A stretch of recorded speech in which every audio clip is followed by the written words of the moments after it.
Hello and welcome to session 2 of the Principles of Mobile Marketing. This is all about the mobile consumer. So we'll start by looking at the mobile and the consumer lifestyle.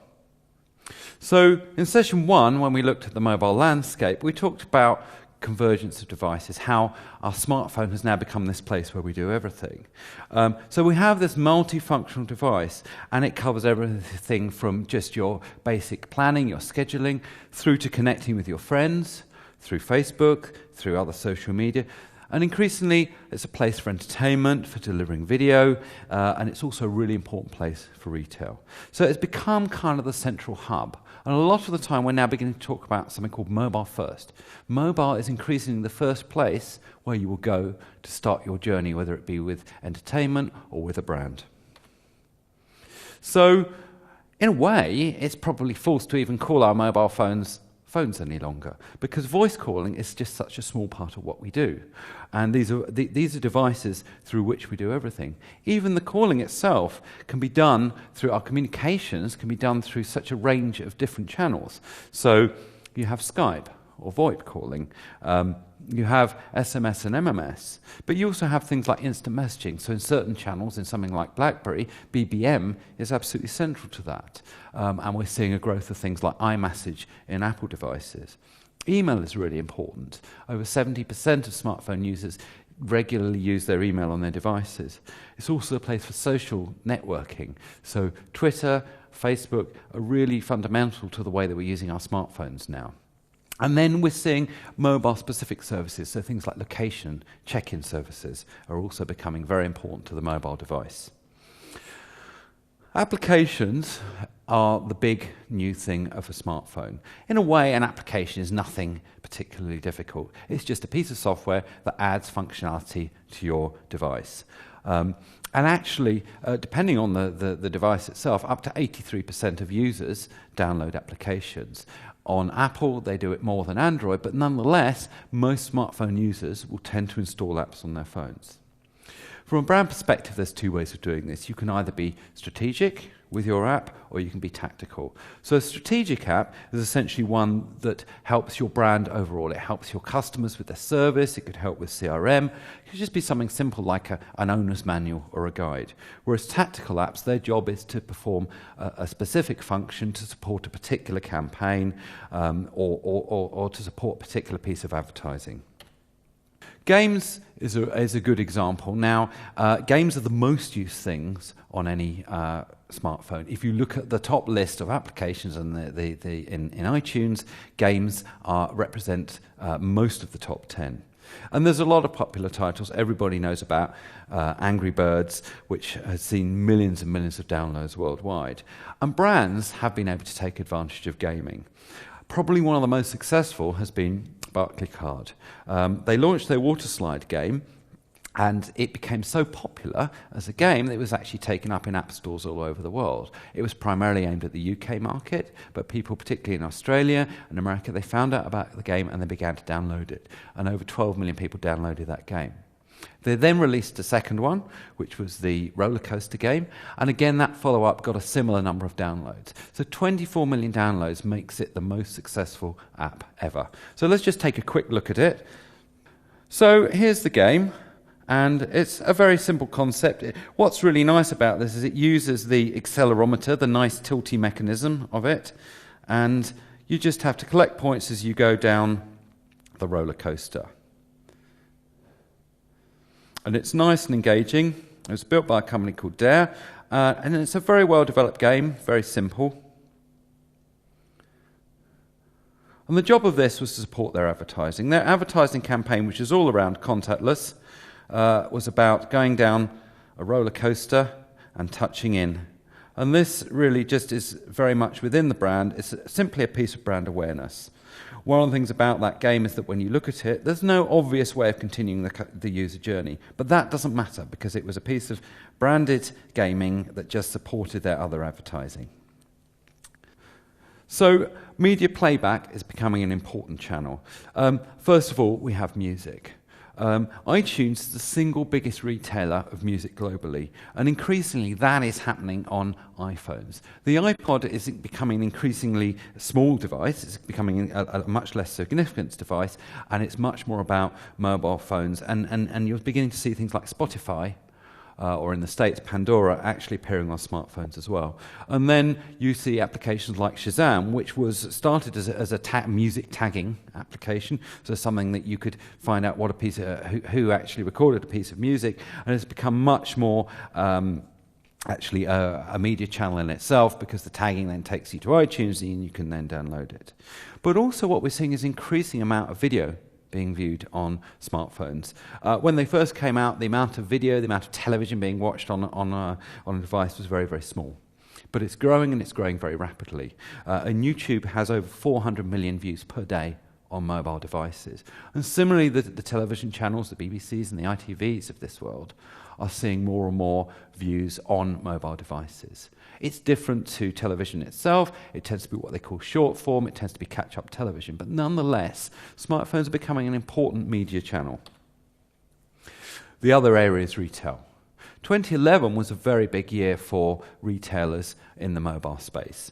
In 2010, it was very hard to name the retailers. In fact, there were very few high street retailers who had any mobile presence at all. But then it all started really with Marks and Spencer's and followed on by many, many other retailers. And for someone like Marks and Spencer's, they saw about 3 or 4% of their traffic coming from mobile devices. So they built a site. And now that's over 10%. And in fact, most major retailers are seeing upwards of 10% going through their mobile channels. Two people who've done extremely well are eBay and Amazon. So Amazon already do over $1 billion a year in mobile sales, and eBay expect it to reach up to $2 billion this year. And what's interesting is that it's not just small items. People are actually buying big things. So on eBay, for example, people have bought Lamborghinis, they bought a boat, they bought a Bentley. Similarly, Marks and Spencer's, they thought when they launched their site it was going to be small ticket items. And yet, very quickly, people bought sofas and beds, and even £5,000 was spent on a kitchen.